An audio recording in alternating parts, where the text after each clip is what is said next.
nosotros.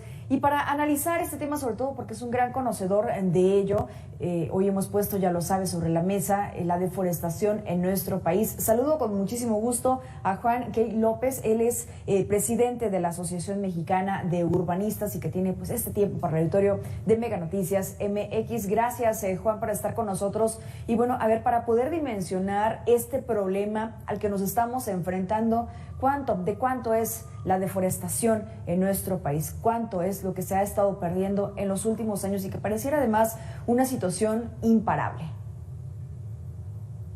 Michi, buenas tardes, qué gusto de saludarte a ti y a tu audiencia. Mira, el tema es muy importante, sobre todo si consideramos que es un tema básico del ordenamiento del territorio nacional. El territorio tiene una enorme riqueza forestal que va perdiendo, como se observa en las imágenes, a un ritmo de 1.9 millones de hectáreas al año. Es decir, es una cantidad terrible, sobre todo si consideramos que la riqueza forestal total está en 64 millones de hectáreas repartidas en el territorio nacional, sobre todo en la zona centro y sur-sureste del país, donde debido a que tenemos recurso hídrico, donde tenemos clima y selva, las especies forestales pues se han dado estupendamente bien. Ahora, el tema de la deforestación en México se ha vuelto sumamente grave. La FAO de Naciones Unidas ha realizado estudios en relación al territorio, donde así como se ve de grave en las imágenes que estás presentando, se está dando la pérdida. Ahora, hay explotación forestal ordenada y hay tala inmoderada. Y otro fenómeno terrible es el que tiene que ver con la degradación del bosque provocado por la presencia de plagas, por el descuido, por la mala explotación, donde las especies simplemente mueren porque el bosque se degrada en función de no hay, digamos, de la inexistencia de atención permanente al bosque para evitar la presencia de plagas y atenderlo correctamente. El mundo en sí mismo está perdiendo riqueza forestal, pero el caso de México se está volviendo dramático. Sí. Hace rato veíamos imágenes de la producción de aguacate. Bueno, es una forma de producción agrícola que desgraciadamente afecta al bosque. Es decir, los árboles de aguacate no hacen bosque, no tienen esa propiedad. Entonces, es un producto muy codiciado, es un producto de un enorme valor, pero se está produciendo a costa del bosque. No es una especie endémica, requiere cuidados especiales. Ahora, alrededor del 80% de nuestros bosques y selvas están dentro de áreas que son de régimen ejidal y comunal. Y esto no deja de ser un problema porque ni los ejidatarios ni los comuneros tienen la capacidad para preservar el bosque ni para explotarlo correctamente.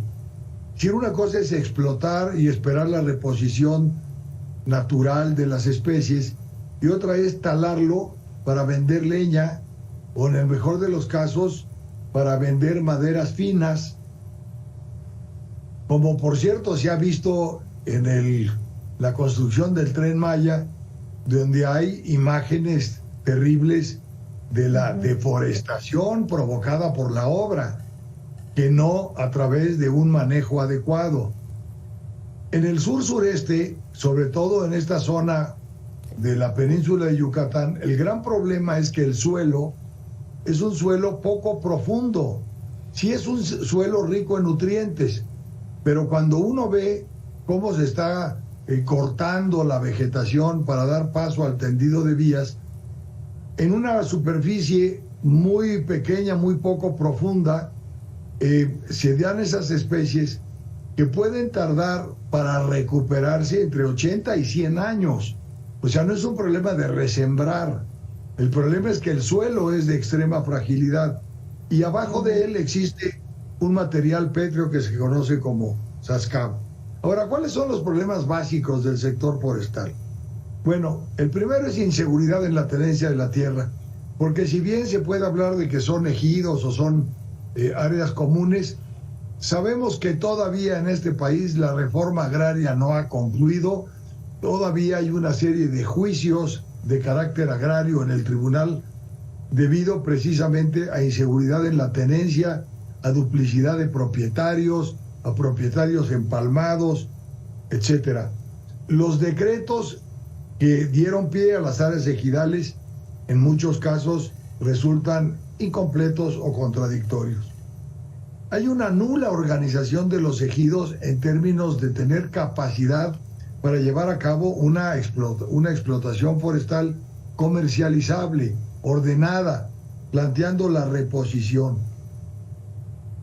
La sobreexplotación del recurso forestal, bueno, llega a niveles que lo que están provocando es simplemente la deforestación del país. Y esto, desgraciadamente, está generando un daño ambiental irreparable. ¿Por qué? Porque entre la degradación, la tala... Todo esto gravísimo, todo esto terrible, y con ello también se ha sumado para incrementar la degradación ambiental, Juan. Por supuesto. Mira, el primer tema que esto provoca es que las cuencas acuíferas, digamos, del país, al no tener retención del agua en los bosques, simplemente provocan que la lluvia arrastre hacia los arroyos todo género de materiales pétreos, orgánicos, etcétera.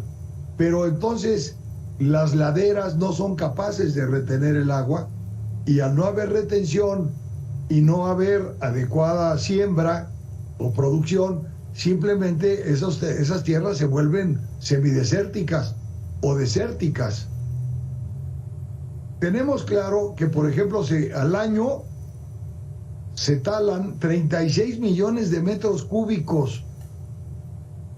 Para entenderlo, habría que formar 36 millones de tinacos que tienen el equivalente a 1 metro cúbico. O sea, es una superficie descomunal y sumamente preocupante, porque la convierten en leña. Ahora, esta tala inadecuada provoca la expansión y el crecimiento de especies nocivas y de plagas que acaban matando lo que queda, lo que no alcanzan a talar. Entonces, hay cerca de 9,000 incendios forestales al año. Juan, y con todo este panorama que nos dices, y con todo esto terrible que está ocurriendo, con toda esta pérdida de hectáreas de bosque, y que además en realidad no se está haciendo nada, o esto es, digamos, la percepción que no se está haciendo nada por mitigarlo. ¿Dónde está el trabajo de SEDEMA, de CONAFOR, de CONAM? ¿Qué es lo que están haciendo entonces? Están viviendo de una enorme austeridad franciscana. Y para poder operar, cuidar, preservar y reproducir se requieren recursos. Y esos recursos no llegan. Es decir, todos estos presupuestos fueron terriblemente recortados. Entonces, su participación en la protección del medio ambiente y del medio forestal, pues obviamente es nula. Agreguemos algo que se comentó en el bloque anterior. Una parte, aunque no lo quiera reconocer el gobierno de la República, una parte importante del territorio está controlada por la delincuencia organizada.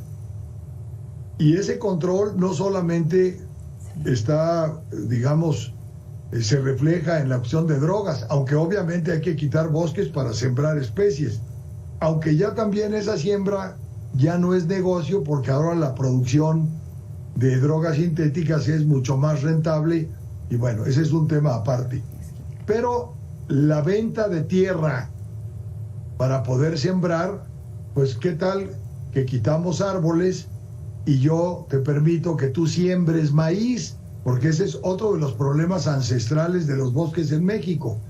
Los ejidatarios o los comuneros, al no tener una fuente de ingreso, por no tener una cultura de explotación y reforestación, prefieren limpiar los terrenos, limpiarlos, talarlos, vender la leña y sembrar maíz en sus pequeñas parcelas.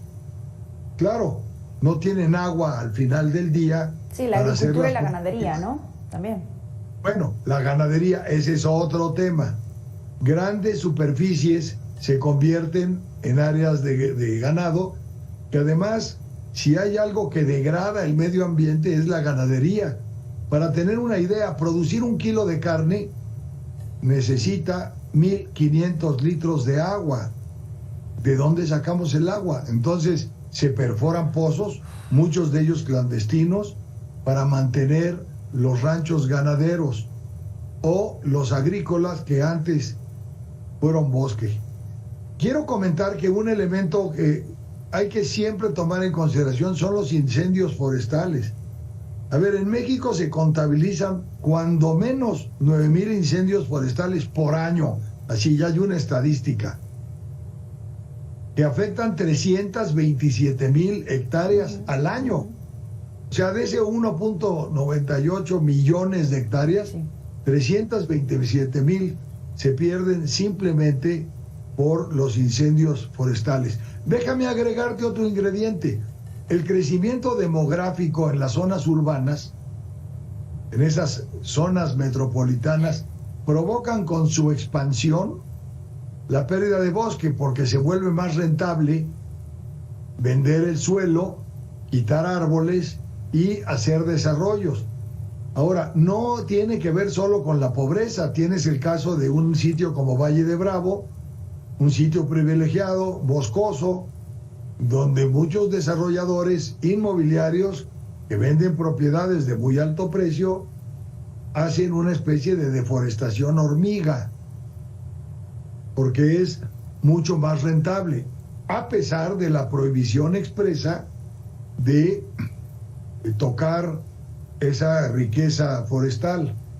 Entonces, esta presión demográfica, sobre todo en las zonas donde se expanden las ciudades, o la presión agrícola, donde la falta de áreas cultivables ataca directamente las zonas de los bosques, está generando pues una verdadera desgracia ecológica. ¿Por qué la desgracia ecológica? No podemos retener el agua. Si no retenemos el agua, ¿cómo se la llevamos a los millones de habitantes concentrados en las zonas urbanas? El problema hídrico del país está creciendo a pasos agigantados. Ahí está lo que pasó recientemente en la zona metropolitana de Monterrey. Por supuesto, el cambio climático es un factor. En la medida en que deforestemos, el calentamiento se acelera. El aceleramiento del calor genera otra serie de daños que ya conocemos, como por ejemplo que todos los fenómenos naturales se magnifican, incluyendo los incendios, incluyendo los huracanes, etcétera. A ver, ¿qué tenemos que hacer? Porque yo entiendo que es patético, pero algo hay que hacer. Mira, en primer lugar, hay que tener políticas públicas formales para evitar la expansión urbana en la forma desordenada que se da sobre las áreas de bosques y selvas. O sea, ahí tiene que haber una legislación, una política pública clara que sancione con precisión a quienes les dé por construir talando bosques y selvas o para hacer desarrollos turísticos. Ahora, se tiene que planear formalmente la siembra, la producción y la explotación forestal. O sea, tiene que haber un plan regional, un plan nacional de manejo forestal, de recuperación de nuestra riqueza. Que no nos digan que el plan Sembrando Vida es la solución forestal de México. No quiero entrar en materia, pero obviamente sembrar especies que no son endémicas no es de ninguna manera la solución. Ahora, hay que impulsar la inversión privada en la producción forestal. No es solo un tema de comuneros o ejidatarios. Si ellos no tienen recursos, hay en el mundo experiencias notables en Canadá, en Estados Unidos, en Europa, en los países nórdicos, de cómo manejar con eficiencia su riqueza forestal. Están deseosos de invertir, demos la oportunidad. con ello no solo recuperamos la riqueza, generamos riqueza y damos trabajo, empleo bien remunerado a comuneros y a ejidatarios. Entonces, hace falta organización en el sector agrario, pero hace falta una visión de Estado en relación al problema forestal de México.